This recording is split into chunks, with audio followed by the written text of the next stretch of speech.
Oh yeah.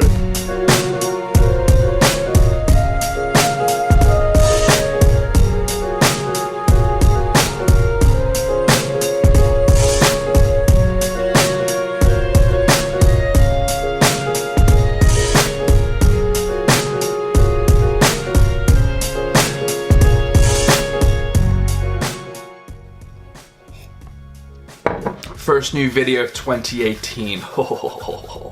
What is up guys, Brandon here, how you all doing? I hope you had a really good Christmas and New Year wherever you are. Now I had a treat yourself moment just before Crimbo and I picked up a little gift for myself and it is this. This is the Hyperkin Superboy S, or also known as the portable handheld Super Nintendo, and it's pretty cool. They had a previous version before this which had a smaller screen, shittier battery life, but this one now has been upgraded and it's pretty good. It's got a few bad pointers that I will point out, but first of all, let's unbox it and I'll show you around the Superboy S. So here's the packaging of the Superboy S portable pocket SNES console. Now that's complete bullshit. This thing here will not fit in your pocket at all, and it kind of annoys me that they're trying to sell it to you that it's pocket size. That's rubbish. This thing here is pretty chunky and it's pretty heavy as well. We've got a few more details on the back here.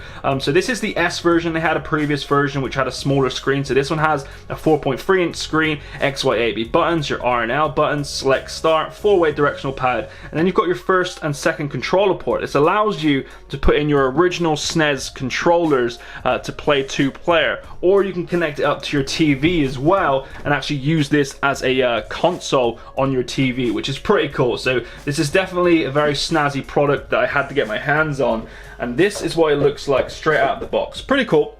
The packaging has been done well, so let's pull out the console a second and let's get into the accessories and the contents here. Now, it does come with quite a few cables. It comes with a wrist strap.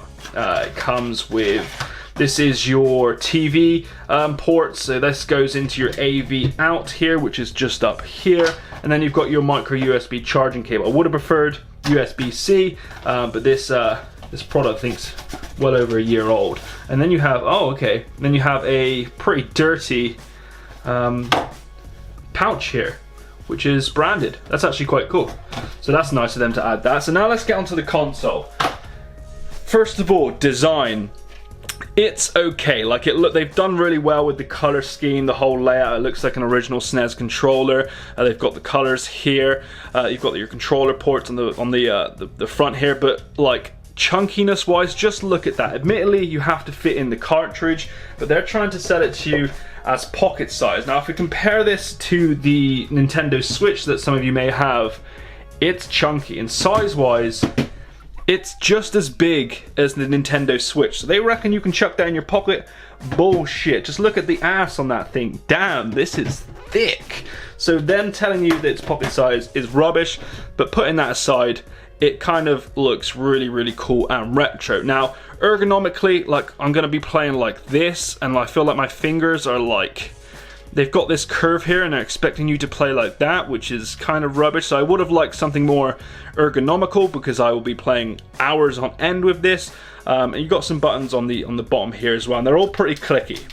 You know, you can tell about the quality when you start pressing the buttons and everything just clicks.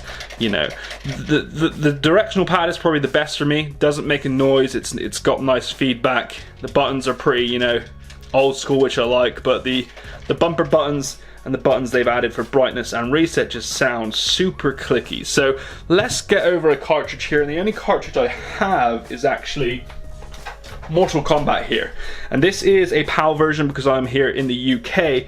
Now, one thing I really dislike about this, okay, is that this goes in fine. Sounded a bit awful there, but taking it out is just another, like, you can hear like the actual console cracking because I have to put in so much effort, and like, that was a lot of force for me just to get out a cartridge. Now, I don't know about the NTSC cartridges, they're probably a lot easier, but the PAL cartridges here in the UK just sound awful, and they don't really slip in as smoothly as I like, if you know what I mean. So let's turn this on and I'll show you Mortal Kombat on the Superboy S. Now you've got your PAL NTSC, just switch them before you turn it on and it should come on. Like now, I probably need to blow the cartridge, to be honest with you. Yep, it doesn't want to turn on, so now I gotta pull it out again, which sounds awful, and give it a little blow.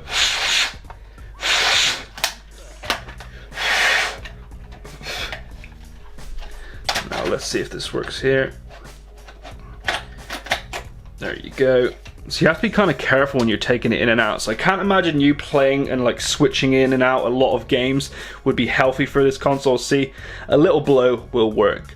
Now, a few things which I do like about this console is the screen. The screen is 4.3 inches. It does stretch your games, which I don't really mind, but I know a lot of you will take that into consideration for sure, and there's no way of resizing the screen to the original size, so you just have to live with the stretchiness. And the second is the speakers. The speakers are really, really loud. You've got your front grille speakers here, and I don't like that it overlaps here, but hey, you can't please everyone. So let's go Scorpion. Now I apologize, I am really, really bad at this game, and it's actually quite a hard game, Mortal Kombat. If you've ever played it straight out of the bat, it's crazy. These AI are just savage. So I'm Scorpio. Oh shit! Sonya just uppercutted me. Hey! Oh! Damn! Ooh! Oh! You just got knocked out, Sonya. So brightness-wise, you just keep pressing this. It will go to black, and you can get it as bright as you can. She wants another fight, does she? Oh, where you going, girl? Oh! Now I don't even know how to do my little grappling hook. Oh shit! Hey! Scorpion wins. There you go. So the speakers are good. The screen is really nice, but I just wish they had like some more ergonomical design and a better way of taking in and out your cartridges. So there you have it, guys, a quick look at the Hyperkin Superboy S, the portable SNES console, which I really do dig. There's a lot of good things about it. The £90 price tag is probably a bit too hefty for me. I would have liked it if it's around about 60, but to be honest, this is a console as well as a handheld console, so it's like 2-in-1 and a great gift as well. So there you have it. Make sure to hit that subscribe button if you want to see more stuff on handheld consoles and just general nostalgic stuff, and I'll see you guys in the next video. Peace.